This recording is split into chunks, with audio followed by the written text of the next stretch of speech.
taken it at the first sign of a cold, and maybe you've recommended it to everyone you know. It's the best-selling herbal supplement in the Western world, but here's what most people, including many herbalists, have never been told about Echinacea. It's not primarily an immune herb. I know, that statement's going to raise some eyebrows, but stay with me, because by the time we've walked through Echinacea's true energetics, its primary tissue affinity, its actual mechanisms, and the clinical distinction that separates a plant that works from a plant that doesn't, and you'll understand why that statement is not only defensible, it's the key to using this plant correctly.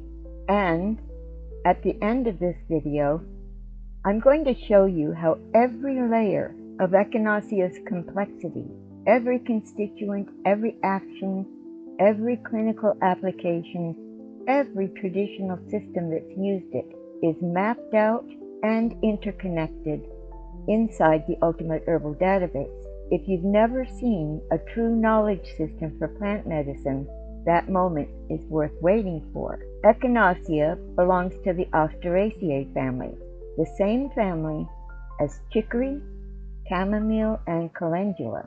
It's native to the central and eastern prairies of North America, and its name derives from the Greek echinos, meaning hedgehog, a reference to the spiky, cone-shaped seed head at the center of its distinctive flower. There are 9 recognized species, but 3 dominate medicinal use.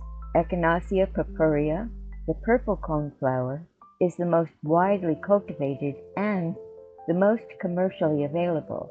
Echinacea angustifolia, the narrow-leaved coneflower, is smaller, slower growing, and considered by many traditional herbalists to be the more medicinally potent of the 3.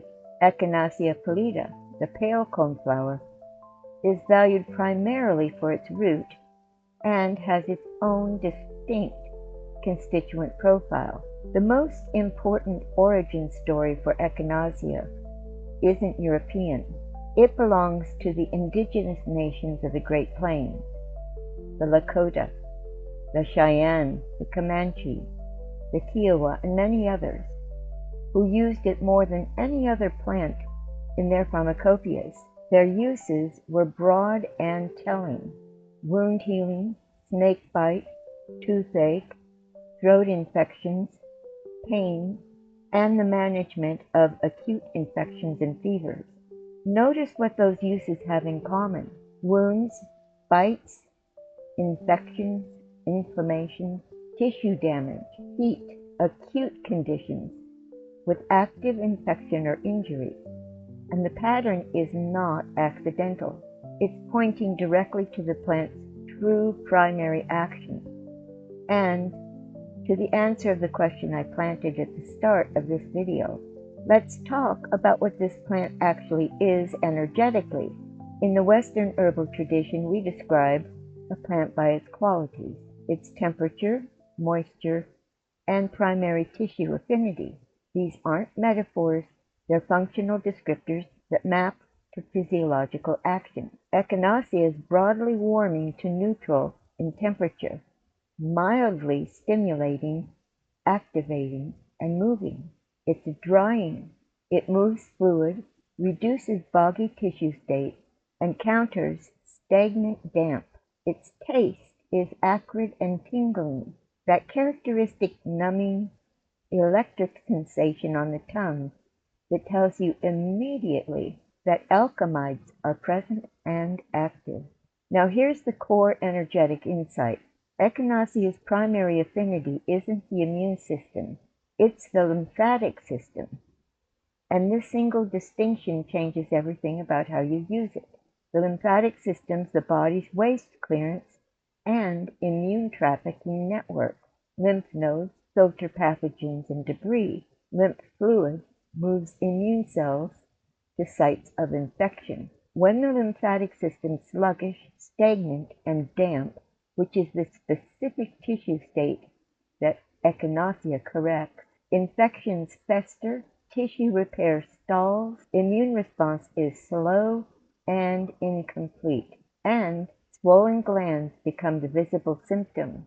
Echinacea, with its warming, drying, acrid, stimulating energy, moves stagnant lymph.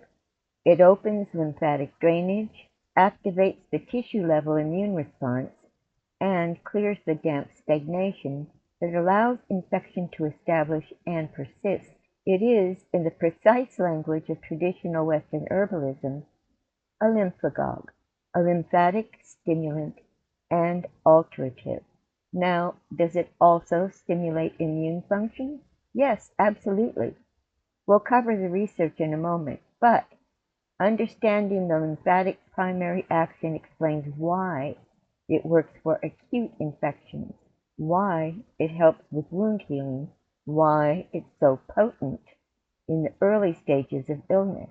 It's not handling the immune system, a weapon. It's clearing the battlefield.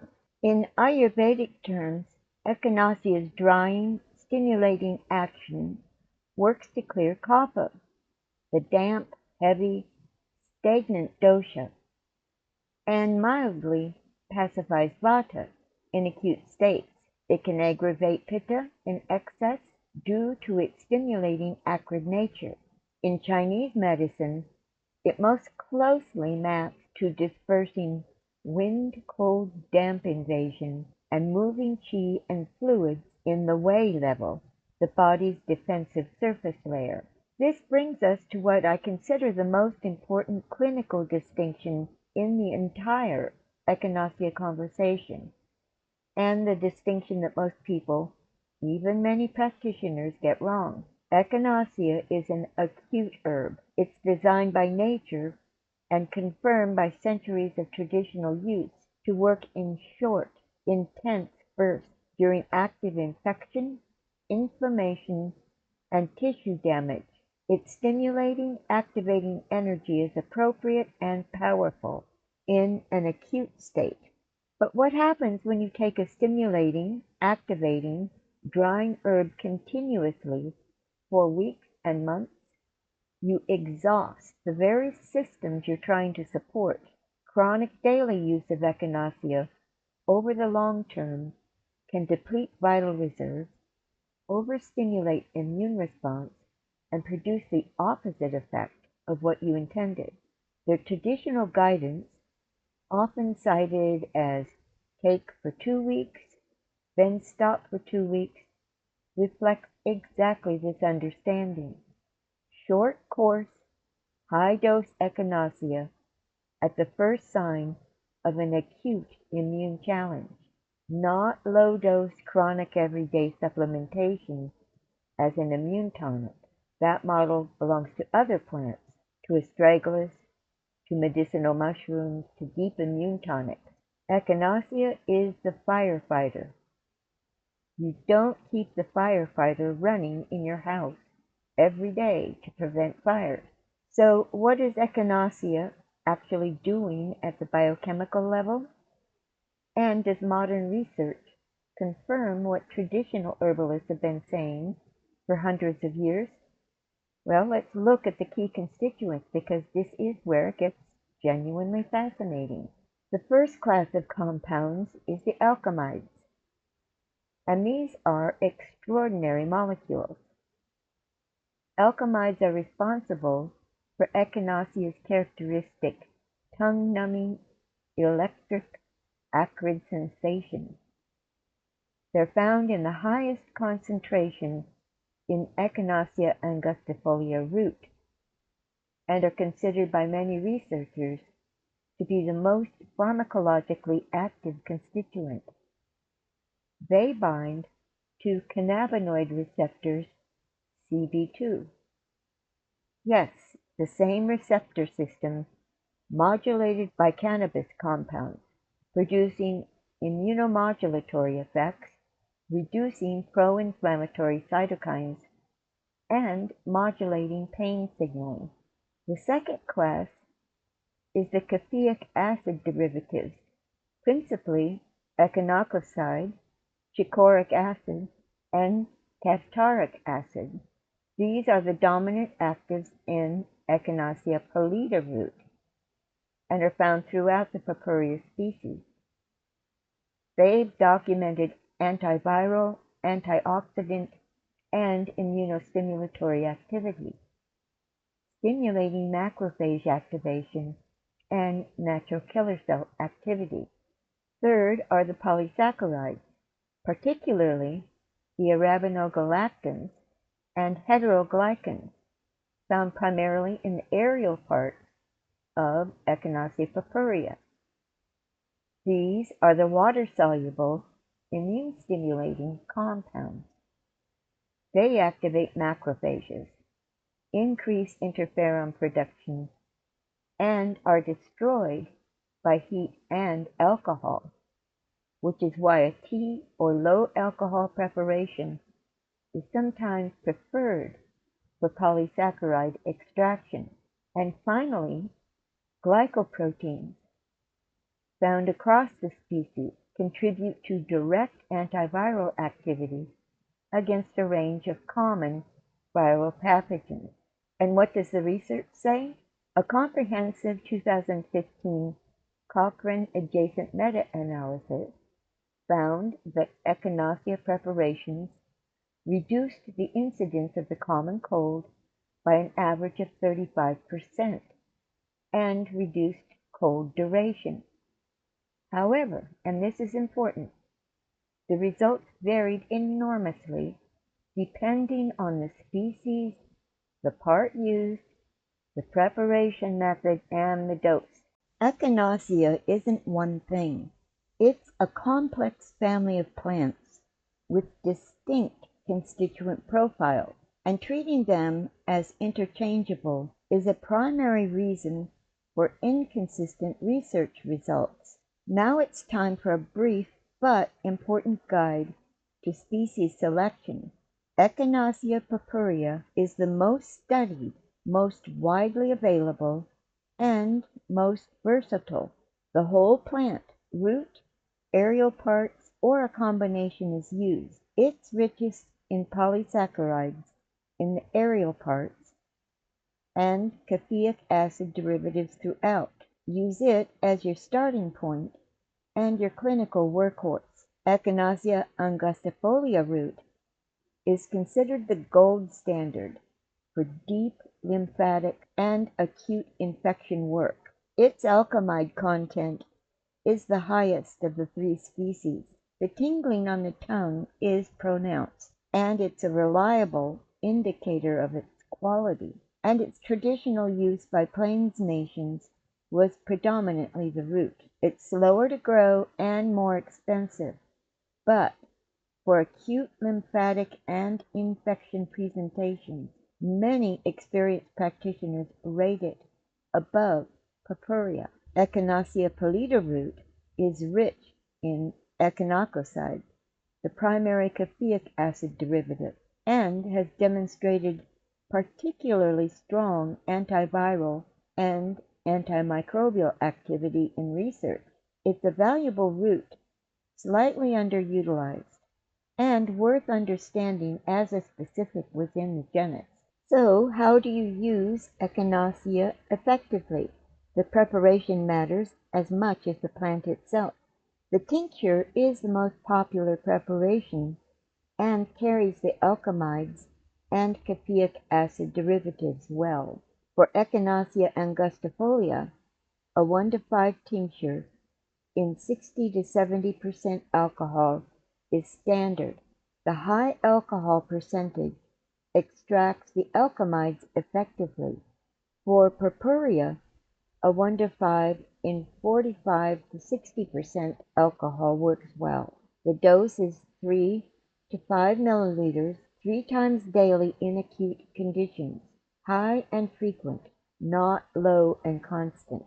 A fresh plant tincture of Echinacea purpurea aerial parts is favored by many practitioners for its polysaccharide content and vibrant energetics. The fresh plant retains qualities that can be diminished in drying. A root decoction, particularly of Angustifolia or pallida, is a traditional and effective preparation. Simmer 1 to 2 teaspoons of dried chopped root per cup for 15 to 20 minutes. The resulting tea will tingle the tongue if the plant is of good quality. As far as the duration, at the onset of illness, dose every 2 to 3 hours for the first 24 hours. This is the traditional acute dosing model. Then, 3 times daily for up to 10 to 14 days maximum in a single course. Take a rest period before the next course. Now let's address the most important cautions, including the most debated one in herbal medicine. Echinacea is a member of the Asteraceae family, so those with known Asteraceae allergies should exercise appropriate caution and watch for reactions. Start with very small doses. And there's the autoimmune question. For many years, Echinacea was contraindicated in autoimmune conditions on the theoretical basis that immune stimulation could worsen autoimmunity. However, current understanding is more nuanced. Echinacea is better described as an immune modulator rather than a pure immune stimulant. It doesn't simply push the immune system harder in all directions. Many contemporary practitioners use it cautiously in autoimmune patients during acute infections, particularly when lymphatic support is required. That said, in active, severe autoimmune flares, caution remains appropriate. Always work with a qualified practitioner in complex autoimmune cases, and we should be cautious with progressive systemic diseases and immunosuppressive drug therapy. Use it with caution and medical supervision. In pregnancy, short-term use is generally considered low risk in current evidence reviews, but consult a qualified herbalist or midwife for personalized guidance. And remember the core energetic caution. Echinacea's drying, stimulating nature makes it inappropriate for those who are already dry, depleted, and exhausted. The chronically fatigued, adrenally burned out patient running on empty needs building herbs, not stimulating ones. I promised you that I would show you Echinacea in the Ultimate Herbal Database, and here it is.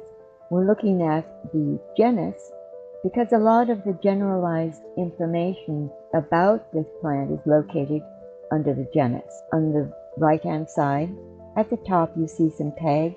If you click on any of those, for example, if you click on lymphagogue, you'll pull up all of the other plants that are considered lymphagogues. There are a few articles at the top, those are links, a video, and if we scroll down, there is a note from United Plant Savers informing us about some conservation issues that we need to be aware of. And here are the qualities, the constituents, tropism, the ground, and these uses combine Chinese medicine with Western herbalism.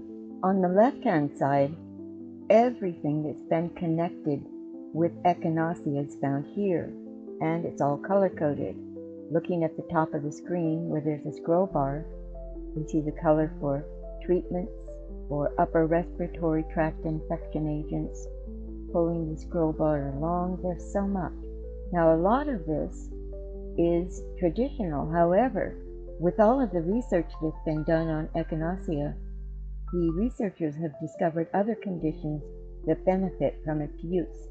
For example, we see here meningitis, syphilis. Let's pull the scroll bar further. Properties that are associated with it. Explore the species, the alkamides in Echinacea, the preparation and dose. Importantly, the studies. The tissue state.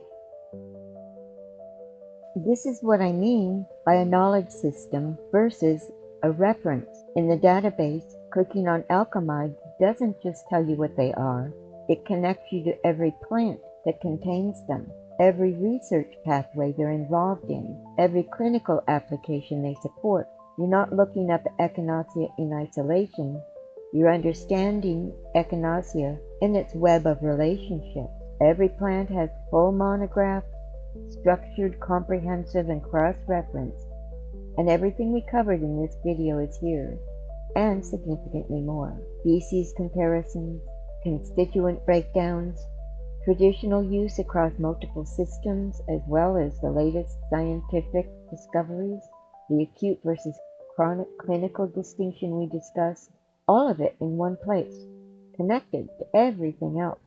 That purple coneflower at the edge of the prairie. Now you know what the Lakota knew, what the Cheyenne knew, what centuries of Western herbalists confirmed, and modern research is now documenting in biochemical detail. It's not primarily an immune herb.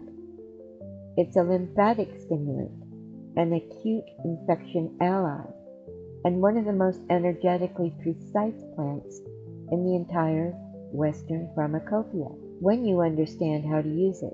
If you want to access the Ultimate Herbal Database, the link's in the description and pinned in the first comment. Every plant, every connection, one living system.